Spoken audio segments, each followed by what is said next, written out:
I was once in a terrible accident. I was on my way home from work, but the elevators were out of service. I had to take 6 flights of stairs, and after a 12-hour shift, I wasn't paying attention. I had a terrible fall, and when I opened my eyes, I couldn't move. I could barely breathe. I could see my hand twitch in the corner of my eye. It took me a moment to realize that hand was mine. I couldn't feel my fingers. In a couple of seconds, I'd gone from on my way home to barely alive. I watched my breath condensate against the stone tiles. I couldn't feel anything but a dull pain radiating down my spine. The more I thought about it, the more my pulse hammered, and the more lightheaded I felt. I was bleeding, but I couldn't see or feel from where. I couldn't call out for help. It was as if one of my lungs was lagging. I don't know where one breath started and another ended. Luckily, my coworker Andrew was working late. He found me and he stayed with me until the EMTs arrived. From that point on, I barely remember anything. Apparently, I was alone on that floor for about 20 minutes, and I was lucky to be alive. It wasn't a full-on broken neck, but a severe fracture. I had to go through countless surgeries, and thank God it happened on company property and that I was fully insured. And not only did I get the best possible treatment money could pay for, but they also authorized any additional payments for pretty much whatever my doctor would recommend. But despite that, I was a wreck. Looking back at that time, I was barely alive. I was just waiting for life to come back, but it never did. I improved, but they could tell early on that I was suffering from nerve root damage. It left me partially paralyzed in my right leg, and there were a couple of other issues that would flare up from time to time, but nothing life-threatening. Just little things like random pain in my ring finger or hearing a snapping noise when I yawned. But coming to the realization that I wasn't going to make a full recovery was devastating. It felt like my best days were behind me, and every reassuring word was like a sarcastic jab. Over time, I got back on my feet. I went from a wheelchair to crutches to a cane over the course of about a year and a half. But no matter what I used, the pain was always there. That dull, thrumming pain radiating throughout my body, and every now and then I'd get a shortness of breath when standing up, bringing me right back to that memory of my face pressed against that floor and watching my shallow breaths condensate on the stone tiles. While I tried to get back to work and resign myself to a new normality, there was always that nagging feeling in the back of my mind that I was living a lesser life. So, while I kept up appearances, I was resenting what I'd become. So during lunch breaks and countless late nights, I found myself wading through medical articles, expert opinions, and journals detailing experimental treatments. Nothing was decisive. There were no secret tricks. It didn't matter if I had $100 to spend or $100 million, there simply was no way to magically get better. So I looked further. Alternative medicine, obscure YouTube videos, everything from nutritional supplements to faith healing. But it was all noise. Nothing was pointing me to a solution. After months of obsessive searching and consultation, all I got was recommendations for pain medication. There was nothing else. Then came a late September night, which set me on a new path. I was browsing the blog of a woman who'd gone through a similar experience as me, and she was documenting the many struggles she'd faced along the way. I spent a couple of hours reading her thoughts and watching a couple of shorts when I noticed something in one of her comment sections. There were rarely any comments at all, but this one stood out. It just said, S-Brone. That could mean 1,000 things, but to me it sounded like a medication. I had heard of them all at that point. I had a whiteboard with the top 250 list of various quack solutions I'd heard, and this one wasn't on there. And while I was skeptical, it was still another lead. There were no responses referring to this, and there were no video replies, and the account had no other comments. All I had to go off of was S. Brone, and the nickname of the poster lluvia, Spanish for rain. I figured it might be a kind of supplement or off-the-books medications, so I followed the trail. I searched for all kinds of combinations of rain, broken neck, Esperone, and a bunch of other topics, and it took me days, but one combination of words sent me down a rabbit hole that pointed me to a lead. It was one of those sites where you could secretly rate your workplace. A couple of disgruntled workers had rated an employer of theirs particularly low. There were no mentions of Esperone, but I think the algorithm latched onto it for some other reason. They wrote as such: "My supervisor has been an absolute bitch since her accident. Constant unpaid overtime. Threats and accusations. She's taking it out on everyone. I don't care if she's in a wheelchair. She's single-handedly tanking this department." Then, on the bottom of the review, an addendum, added about 2 months after the initial posting. "Edit. Out of the wheelchair. Still a bitch. Don't work here." It didn't take me long to look that company up, and the name immediately popped out. Rain Calloway. It was a long shot, but it sounded like this person had overcome a grievous injury. Maybe there was something there. She worked with an investment company at a local office. I could drop by at lunch and hope for the best.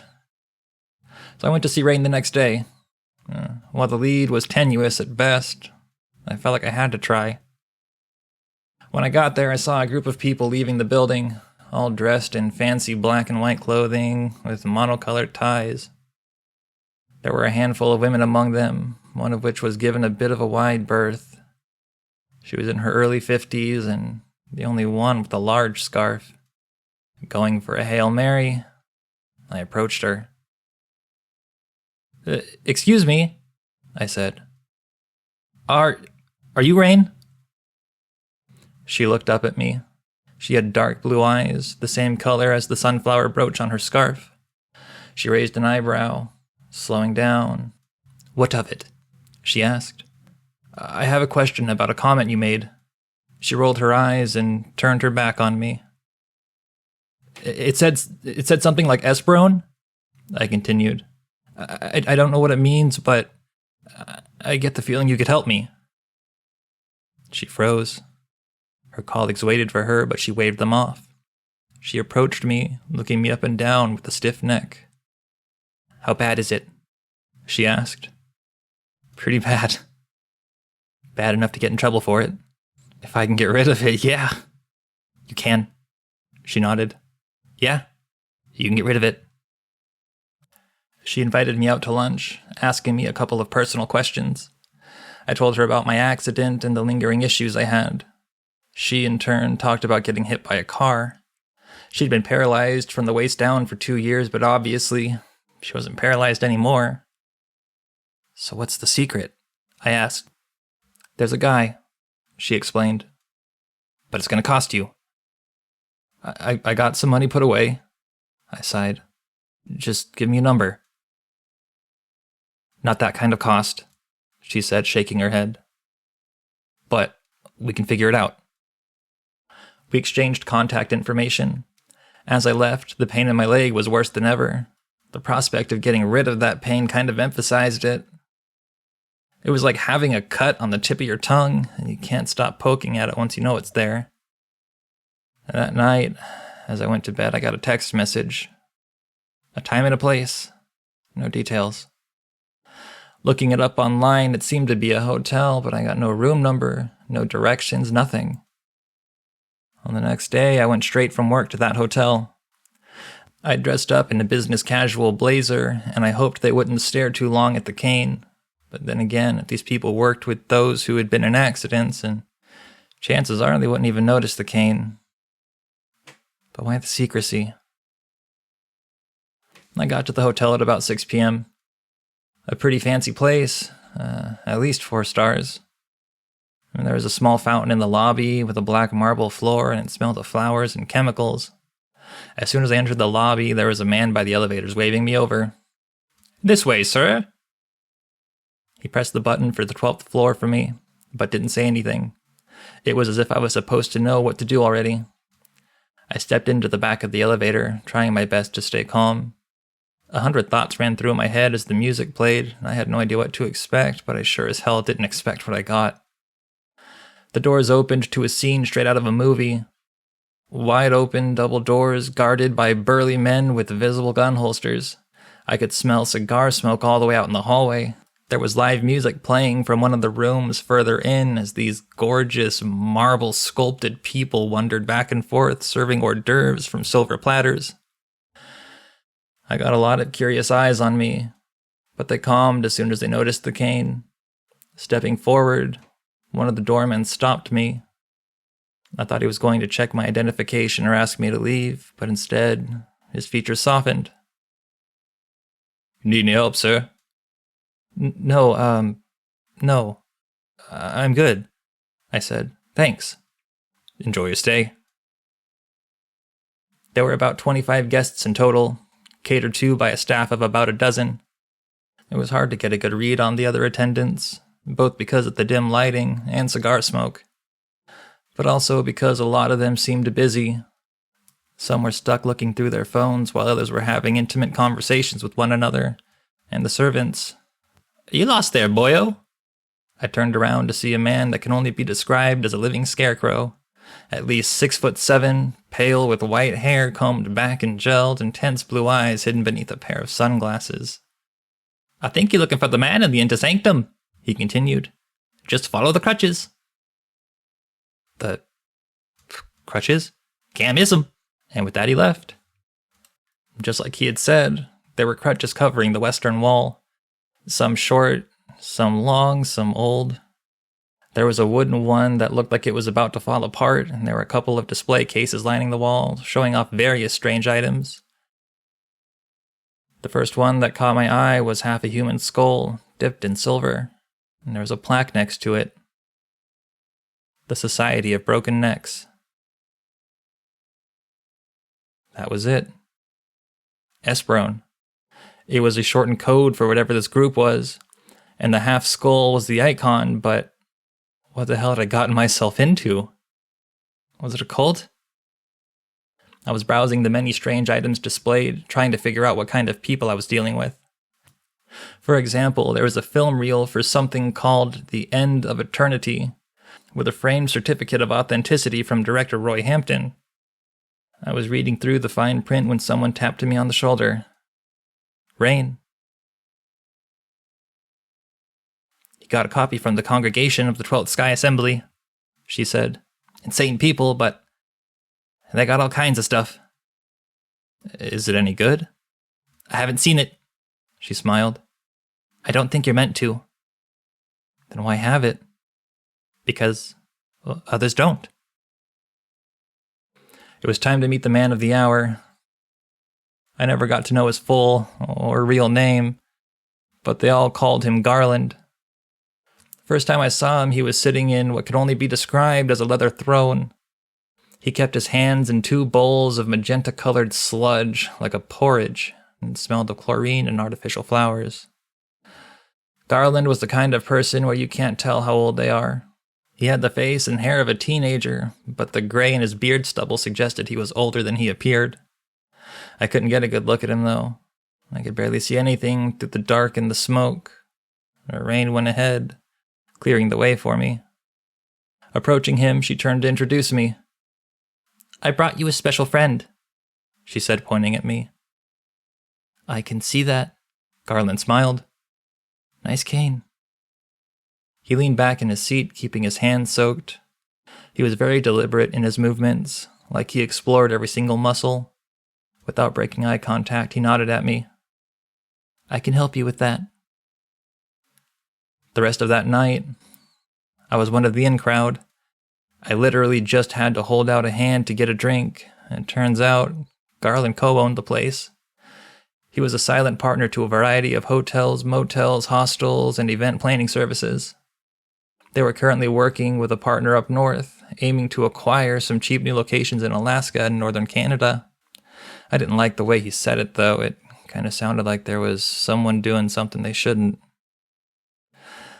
At some point in the middle of the night, I had to sit down with Rain, and she was a bit tipsy, so she took the time to explain her relation to Garland. "I was paralyzed," she said. Waist down, completely paralyzed. And it got better. Better. She laughed.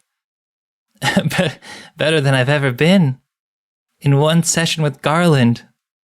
That's that. One session? One session. She smiled as we clinked our glasses. I could do one session. I'd pay a lot for that. I stayed there until early morning, just about an hour before the break of dawn. As I stumbled out, one of the doormen called me a cab and put a card in my wallet. Time and a place. I could barely wait. While I didn't trust this man, the results spoke for themselves. The thought of going back to normal ached in me even worse than the dull pain in my leg. The day before the meeting, I was proofreading an addendum to a contract. I had been working on this thing all day, and I wasn't even trying to seem interested. And it was boilerplate stuff, and I considered just approving it as is without any clarification. I could barely pay attention anyway. But still, I soldiered on. I was on the last page when I got an email from the throwaway account. The initial line read, "Our dearest broken neck friend." It was Garland and his people contacting me ahead of my scheduled appointment. Instead of payment for his services, he asked for some information. It wasn't anything big, just a copy of the document I was working on. How he knew what I did for a living was disconcerting at best. There was no way. While it wasn't important in the big scale of things, it was technically a company secret. Still, I couldn't think of a way sharing that document would be inherently bad. It really was just technicality. I wasn't thinking of anything but myself, I guess. I wanted to feel normal, and having that within my grasp was too enticing. I'd gone too far and seen what kind of people they were. Say what you will about Garland and his lifestyle, there was something more to it. Something mystical. I sent the document and covered my tracks. Looking back at it, it was dumb. I know. I'm sure you've done your fair share of stupid things behind closed doors as well. I went to see Garland at the hotel the next day. There was a small room hidden away in the spa behind an unmarked door. It was easy enough to spot. Rain was waiting for me. "You ready?" she asked, not looking up from the floor. "Yeah," I said. "What are you doing here?" "I'm your sponsor," she explained. "I'm responsible." She nodded at me and tapped on the door. It swung open. It was a plain white room with a single comfortable chair. It had that same strange chlorine smell that I'd noticed the last time I met Garland, and the stuff he rubbed on his hands. Rain motioned for me to sit down, so I did. I think I must have dozed off. At some point, Garland was just there. I never heard him enter the room, and he hadn't been there when I first arrived. And yet there he was. Rain welcomed him. Seconds later, a cold pair of hands brushed my hair away, and another gently covered my eyes. "Try to relax," Garland said. "This won't take a minute." And it really didn't. It's hard to explain the sensation. It felt like sinking into a warm bath after a long day. Like I'd had a full night's sleep after a big dinner, and my joints relaxed, and all the pain just melted away. As the pain in my leg evaporated, I almost cried. And there was a tap on my shoulders, and when I opened my eyes, it was just me. And I felt fine. The next few days were amazing. I could literally dance all the way to work if I wanted. I slept better, food tasted better, my hair felt thicker, and my skin got a bit of a sheen. Everything was just better. The only thing I noticed was that the muscle in my leg was still a bit off. It was as if the damage was still there, but hidden away. I was so thankful. I would have done anything if Garland came asking, and it didn't take too long before he did. Another email dropped, this time asking for a whole slew of documents on our next project. Secret stuff. The kind you can go to jail for talking about. And while I was thankful, I had no intention of incriminating myself. Garland didn't like that. Not one bit. I got one last message from that automated email address. "I can take it all away," it read. "You got 10 minutes." I didn't know what to believe, but given how suddenly I'd gotten rid of that pain, it wouldn't surprise me if it was just as simple to return it. At that point, I still thought it was some kind of alternative medicine kind of deal. Maybe that was the scam, having to go back for refills. Either way, I wasn't about to let it all go to waste, and it was just words on paper. It couldn't hurt me.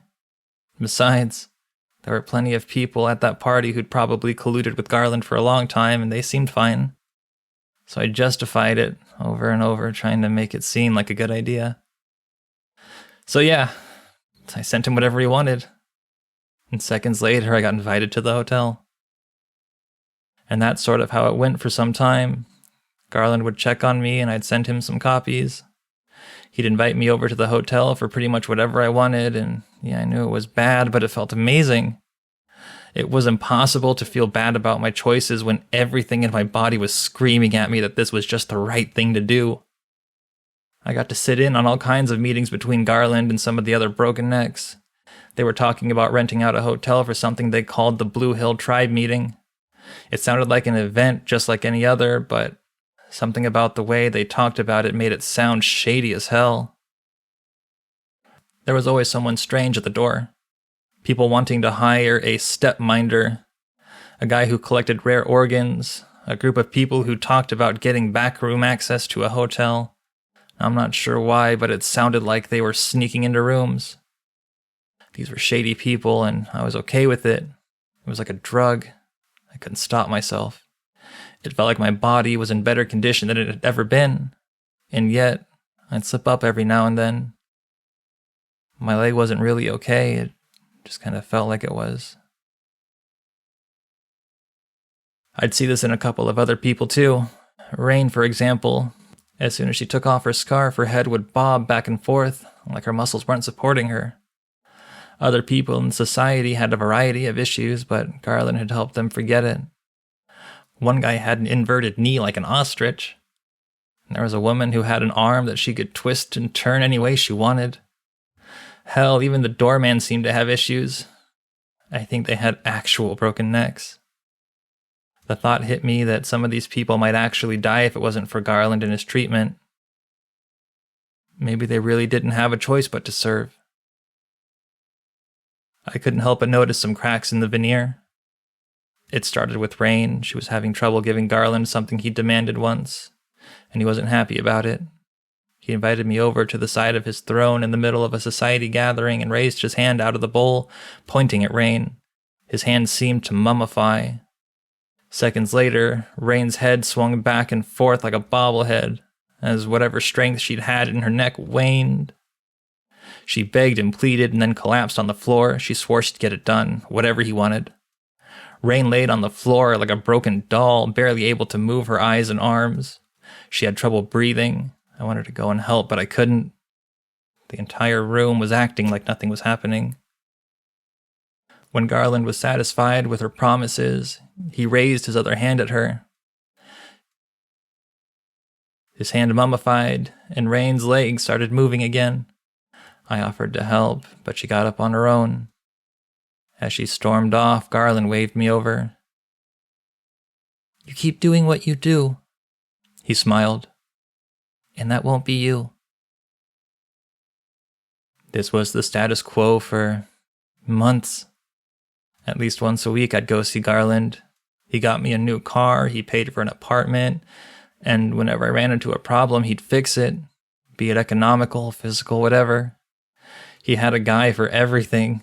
Stocks and investments, he had a sure thing. Private jet to Italy, on the ground in 6 hours flat, no questions asked. But I saw some nasty stuff. People losing control of their bodies, falling to the floor screaming, entire groups of people begging at Garland's feet. He'd hand out gifts and punishments like it was nothing, seemingly at random. But to me, I was doing okay. There'd been no repercussions. I was fine. But that changed. My company was running into issues where competing firms were beating us to new contracts. We were facing contract breaches and a loss of revenue. Our stock prices were tanking and someone was buying out minor share investors. All of a sudden, we were getting uncomfortable questions. People being called in for meetings, IT was checking our emails. I'm sure I'd covered my tracks, but I was getting nervous. And in the middle of all of this, Garland wanted more. He didn't care if I got caught or not. He wanted his, and nothing I said would get in the way. But I literally couldn't get his documents anymore. It was red alert. I was sweating bullets, and I sent him a message telling him I couldn't get to it. I got the same standard message as always. I can take it all away. You got 10 minutes. I tried to explain. I couldn't get to it. I checked if I could log in to an alternate account and access the folders anonymously, but there was no way. Passwords were changed. There were new log procedures to record our activity, and it was over. I couldn't do it. I just stared at my phone as 10 minutes passed, but there was no message. Nothing. I looked at my leg, expecting it to ache. Would the pain I hadn't felt for so long come back? What was going to happen to me? I figured I had two choices. I could try and get to Garland's and plead my case, or hurry back home and try to cover my tracks. I was out in the parking lot in about 2 minutes. Suddenly, I was getting calls from random numbers, texts from unknown people. My landlord was texting me something about my lease being invalid. I couldn't even get my car to start. Garland had people who could shut it off remotely, and I think he used it. I got in a cab, feeling my phone buzz with messages and calls. It was all falling apart. I'd failed Garland, and he was pulling the rug out. I had some incriminating stuff on my home computer that I had to clear. But that was it. Just one little car ride, that'd be that. About halfway to my place, the taxi stopped and just pulled over by the side of the highway, and the driver leaned back. "I'm on break," he said. "Supervisor said I'm taking a break."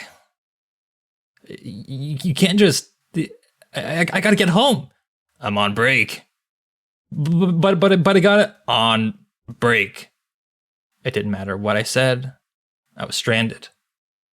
I got out, and that moment my feet touched the asphalt, he sped off. I was standing by the side of the highway screaming at him to come back. It was already dark outside, and all I saw were anonymous cars speeding past at 75 miles an hour. I could barely navigate anything on my phone. I kept getting pop-ups, and they had devolved from messages to constant spam. My internet connection was down too. Garland was pulling at all the stops to show his disapproval. I managed to get to a diner further down the road, an old-timey place meant for about 12 guests at most. There were just a handful of other people there, mostly truckers, and it sort of looked like a refurbished bus with a kitchen welded on. I hurried inside, asking if I could borrow the phone to call a cab. The two other guests followed me with their eyes, unsure of what to make of me. The owner didn't seem to mind, and she could tell I was having a rough day. And she picked up her phone and dialed the number. I barely got time to sit down before I saw her expression change. Someone was calling her. I was probably being tracked. She turned to me, looking through a hole in the kitchen door. She shook her head and told me that she was sorry. Moments later, she was out the door and the lights went out. 3 men entered the diner. The 2 truckers looked at them, then me, and promptly left. It had barely been a couple of minutes, and sure, I was stronger and healthier than ever, but I couldn't take on 3 people. As the front door closed, I heard the click of a telescope baton unfolding.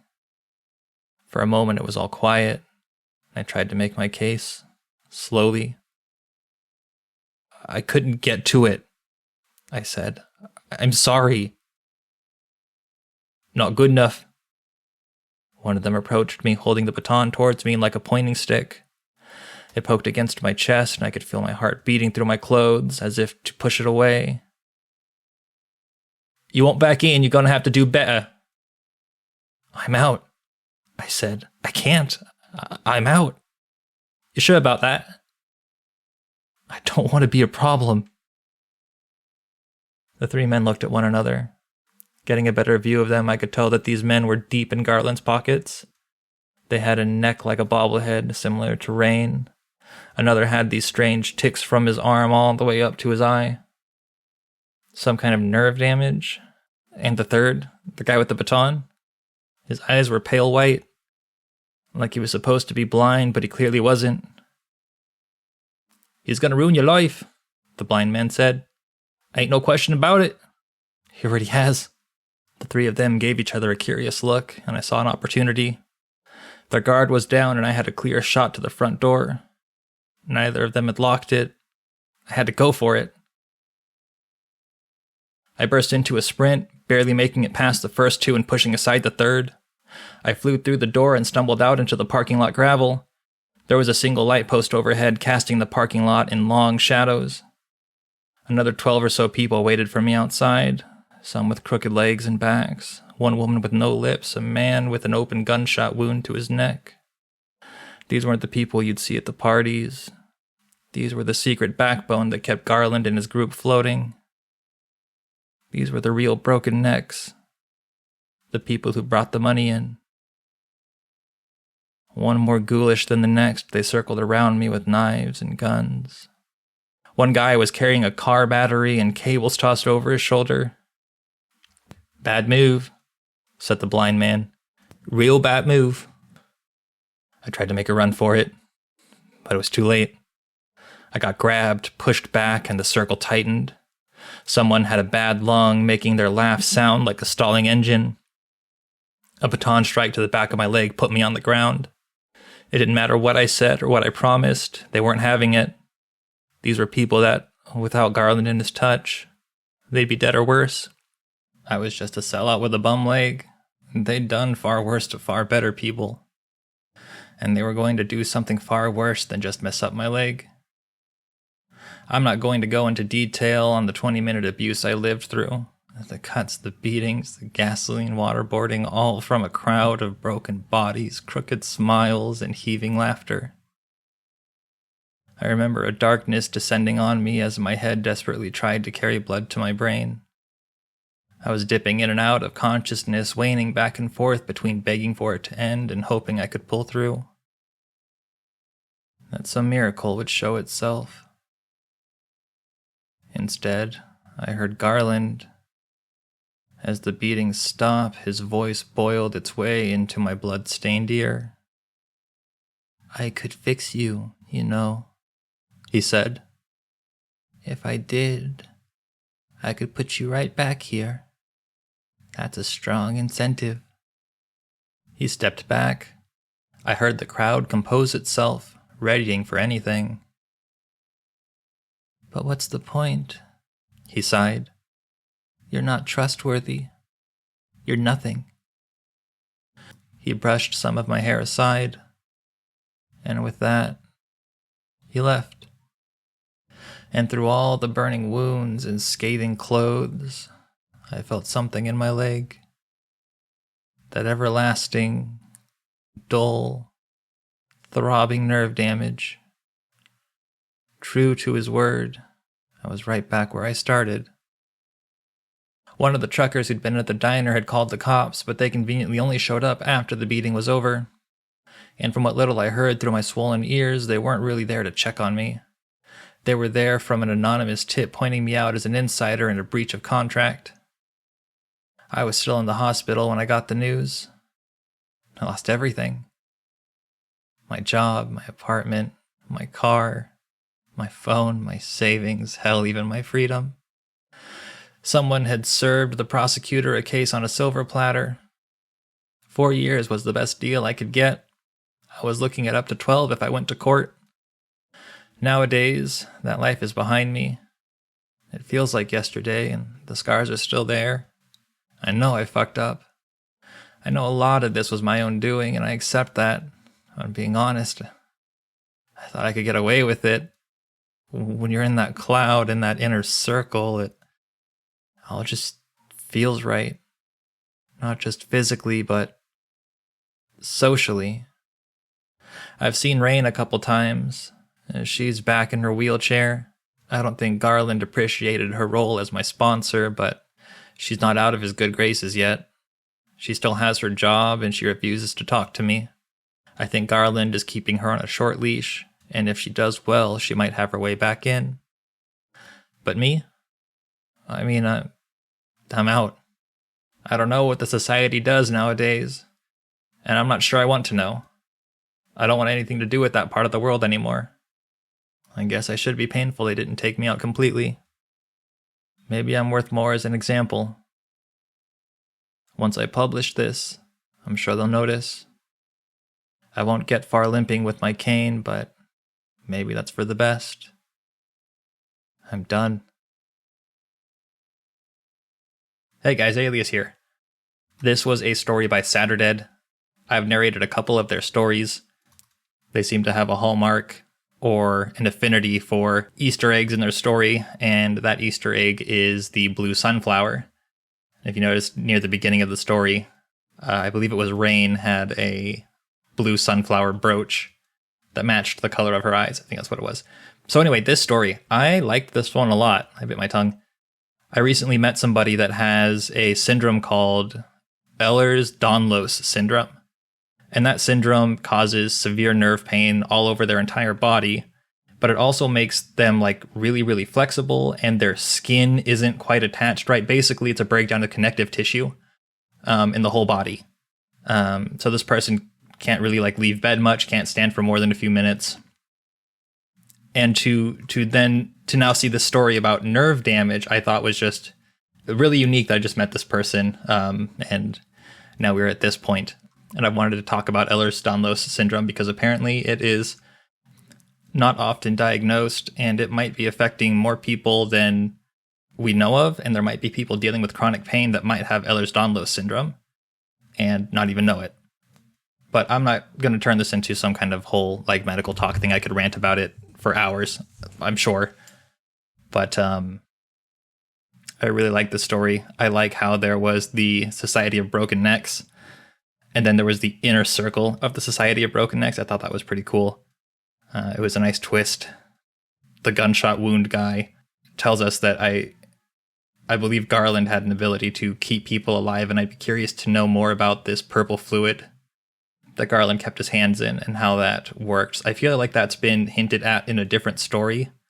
I feel like there are actually quite a few shout outs to other stories in this story. I have terrible memory though, so I would have to go back and look through everything, but there were a couple that I caught. Yeah, overall, great story. I love it. I love Saturday's writing.